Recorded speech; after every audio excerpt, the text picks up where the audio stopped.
Now we want our children to grow up healthy, right? And that means eating well. But your idea of eating well and theirs probably different.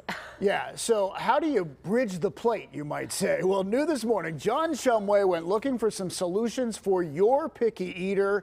John, what did you find? Actual solutions? Absolutely. Now, there are ways to go about this that work. And rule number one, this may sound harsh, is you've got the food, they need it.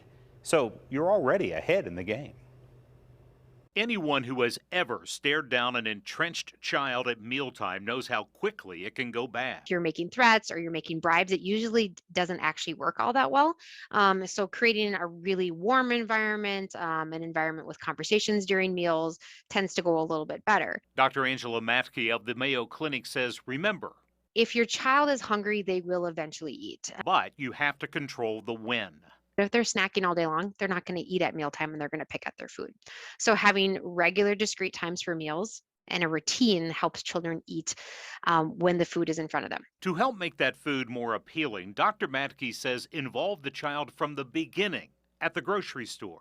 The more buy-in they have, the more kind of control in preparation and selection, they might be more willing to eat it. What if they just won't eat it though? If they don't eat it, make it a battleground. And you can say to them, like I say to my children, you can be done, but if you're hungry for a snack, this is what you're going to have later. Dr. Matke says, remember, this is about more than just one meal. Did we get food in throughout the whole week on an average of appropriate amounts of food? Then we're doing okay.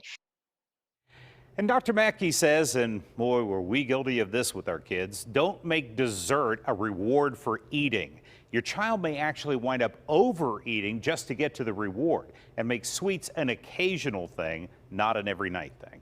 Really? I love sweets. All right, what about snacks? I mean, no snack times? No. Snacks are okay a couple of times during the day. It's just have to avoid the constant grazing that happens so often.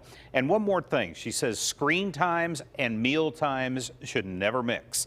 So everybody put the screens away to have the family eating together, and the kids will be more focused on eating. Good luck. Thank you, John.